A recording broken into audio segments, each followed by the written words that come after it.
Welcome to grade I fire. मेरा नाम है सुधीर और आज की इस वीडियो में हम लोग बात करेंगे मार्च 2023 की एग्जामिनेशन के बाद के आपके क्या क्या प्रोसेस रह सकते हैं। बेसिकली दो प्रोसेस हैं, उनके बारे में बात करेंगे। और उसके अलावा अगर आप अक्टूबर 2023 की एग्जामिनेशन में इंटरेस्टेड हैं तो उसमें आपके पास क्या क्या ऑप्शन है, तो दोनों एग्जामिनेशन की बात करेंगे। सबसे पहले मार्च 2023 की बात करते हैं कि 23 और 24 मार्च को एग्जामिनेशन कंप्लीट हुई थी और आपका जो ग्रेड आई का रिजल्ट है वो 19 जुलाई को आएगा।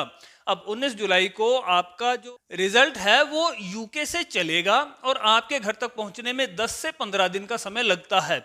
तो एक तो जब वहां से आपका डिस्पैच हुआ रिजल्ट, उसके तुरंत बाद आपको फिजिकल फॉर्म में नहीं मिल पाएगा, आपको उसके लिए 10 एक दिन एटलीस्ट वेट करना पड़ेगा। और इसके साथ साथ आप 19 जुलाई को या उसके बाद 20 जुलाई के आसपास आप यूके ईमेल कर सकते हैं अपने रजिस्टर्ड ईमेल से, जिसके साथ आपने फॉर्म वगैरह अपना अटैच किया था। फॉर्म में आपने जो अपना ईमेल आईडी दर्ज कराया था, उस ईमेल के माध्यम से आप आईएफई यूके को ईमेल करके अपना जो रिजल्ट है उसकी इलेक्ट्रॉनिक कॉपी मंगा सकते हैं। सॉफ्ट में, पीडीएफ में आपका रिजल्ट जो है वो आपकी ईमेल पे भेज दिया जाएगा।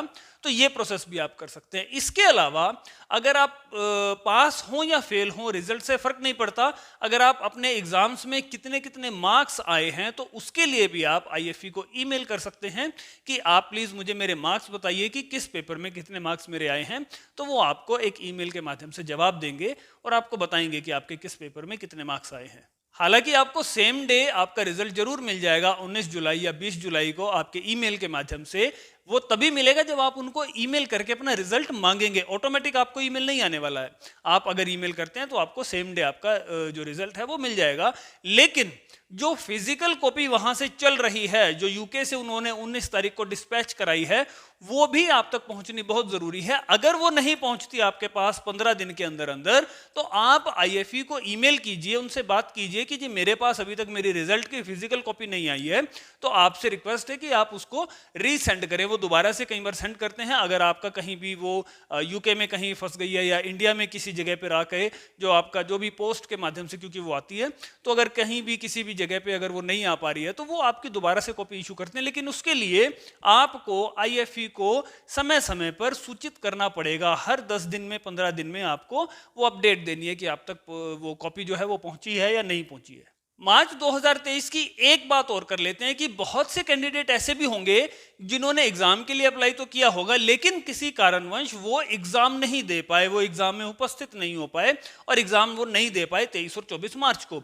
अगर आपकी किसी फिजिकल कंडीशन, मेडिकल कंडीशन या कुछ पारिवारिक ऐसी कंडीशन थी जो कि सर्कमस्टांस बहुत ही गड़बड़ हो गए होंगे, उस कंडीशन में आपका एग्जाम जो है वो नेक्स्ट ईयर 24 मार्च 2024 को जो है वो कंडक्ट कराया जा सकता है विदाउट एनी फीस। जो आपने अभी फीस दी है उसी को एडजस्ट कर देते हैं और आपका ये फीस जो मार्च 2023 के लिए आपने दी थी, उसी फीस में आप मार्च 2024 में एग्जाम दे सकते हो। लेकिन उस कंडीशन में जब आपके साथ कोई ऐसी मेडिकल कंडीशन हुई है या आपके परिवार में कुछ ऐसी मिसहैपनिंग अगर हुई है, उस ऐसी कंडीशन में जहां पे आपका एग्जाम देना पॉसिबल ही नहीं था 23 और 24 मार्च को, उस कंडीशन में आपका जो है यही फीस आपकी मार्च 2024 एग्जाम के लिए वो लोग एक्सेप्ट कर लेंगे और आपको जो है वो मार्च 2024 के लिए एग्जामिनेशन करवा देंगे। उसके लिए डेफरल अरेंजमेंट का सिस्टम जो है वो उन्होंने किया है और उसके लिए आप लोग अप्लाई कर सकते हैं 16 अप्रैल तक। आपके जितने भी एग्जाम होंगे पर पेपर अप्रोक्सीमेटली 20 पाउंड की जो है वो आपकी फीस लगती है। आप उनको अपना जेन्युइन रीजन है वो बताएंगे। मान लीजिए मेडिकल कंडीशन आपकी ठीक नहीं थी, बेड रेस्ट पे आप थे, तो आपको अपने मेडिकल जो भी आपके डॉक्टर से आपको मिले होंगे, मेडिकल बनवा करके उनको ईमेल में अटैच करके भेजना होगा। या जो भी और कोई ऐसी परिस्थिति थी तो उसके बारे में उनको सूचित करना होगा और वो भी 16 अप्रैल से पहले पहले आपको ये काम करना है। अगर आप ऐसा करेंगे तो आपकी ये जो फीस थी जो मार्च 2023 के लिए आपने जमा कराई थी, आपकी वो 2024 एग्जामिनेशन के लिए एक्सेप्ट कर ली जाएगी और पर पेपर अप्रोक्सीमेटली आपकी जो डेफरल अरेंजमेंट फीस जो है वो अप्रोक्सीमेटली 20 पाउंड के आसपास लगती है। तो आपको मार्च 2024 के लिए अलग से अप्लाई करने की जरूरत नहीं पड़ेगी, वही फीस में आपका जो है एडजस्टमेंट हो जाएगा। तो ये दो बातें जो थी, एक तो आपके रिजल्ट से रिलेटेड, एक डेफरल अरेंजमेंट से रिलेटेड, ये हमने की मार्च 2023 के लिए। अब हम बात करते हैं अक्टूबर 2023 में जो कैंडिडेट इंटरेस्टेड हैं एग्जाम देने के लिए, उनको मैं बता दूं कि अक्टूबर में जो एग्जाम है वो सिर्फ एक दिन होने वाला है। एग्जाम आपका होगा 9 अक्टूबर को, 9th ऑफ अक्टूबर को। उसके लिए जो बुकिंग स्टार्ट हो जाएगी वो आपकी 1st ऑफ जून से जो है बुकिंग स्टार्ट हो जाएगी। अब एक दिन में ग्रेड आई के सारे पेपर तो होंगे नहीं। अगर आपने यहाँ पर देख लिया है कि अक्टूबर में एग्जाम हो रहा है और आपकी इच्छा हुई कि मैं ग्रेड आई अक्टूबर में कंप्लीट कर लूँ, तो आपको मैं बता देता हूँ कि सिर्फ एक सिंगल पेपर इंसिडेंट कमांड का लेवल 3 डिप्लोमा का, ये जो आप देख रहे हैं, सिर्फ यही एग्जाम होता है, सिंगल पेपर।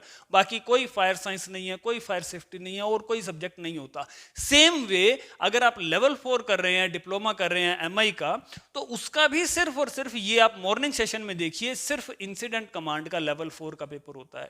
इसके अलावा जो बाकी आप ये सभी एग्जामिनेशंस देख रही हैं, ये 1-1 घंटे की ड्यूरेशन है इनकी। इसका मतलब ये है कि ये ग्रेड आई और एमआई से छोटी जो क्वालिफिकेशंस होती हैं, लेवल 2 सर्टिफिकेट, लेवल 3 सर्टिफिकेट, जिनको ग्रेड आई नहीं माना जाता, ये वो छोटी एग्जामिनेशन है जो कंडक्ट की जाती हैं। तो आपकी ग्रेड आई की जो एग्जामिनेशन होगी वो सिर्फ एक होगी, that will be incident command, और वो भी 9 तारीख को इवनिंग सेशन में। और अगर आप एमआई कर रहे हैं तो आपकी सिर्फ इंसिडेंट कमांड का एग्जामिनेशन होगा, वो 9th ऑफ अक्टूबर को मॉर्निंग में होगा। लेकिन यहां पे मैं आपको बता दूं कि जब जून में ये फॉर्म आपके आईएफई की वेबसाइट पर आएंगे, तो आप ये जरूर देख लेना कि इंडिया में कोई ब्रांच इसको कंडक्ट कर रही है या नहीं, क्योंकि इंडिया में एटलीस्ट 25 से 30 कैंडिडेट होने चाहिए इन एग्जामिनेशंस के लिए, तब कोई इंडियन ब्रांच जो है वो एग्जाम को कंडक्ट करती है। तो आप ये पहले सुनिश्चित कर लेना कि आपकी जो इंडिया में जो ब्रांच है वो इनको कंडक्ट कर रही हैं, तो आप ये पर्टिकुलर एग्जाम दे सकते हैं। अदरवाइज आपको फिर मार्च की ही तैयारी करनी है। इसीलिए मैं मैक्सिमम कैंडिडेट को यही बताता हूं कि सिर्फ और सिर्फ एग्जामिनेशन जो है वो मार्च में ही कंडक्ट कराए जाते हैं। आप अक्टूबर के भरोसे नहीं रहिए, क्योंकि अक्टूबर में जो है वो सिर्फ एक पेपर होता है और उसके लिए भी इंडियन ब्रांच जो है वो उसको कंडक्ट नहीं कराती, क्योंकि उनको भी मिनिमम अमाउंट ऑफ कैंडिडेट जो हैं उनकी रिक्वायरमेंट होती है उस पर्टिकुलर पेपर के लिए। तो आज के वीडियो में इतना ही। With this words, thank you very much, thanks a lot.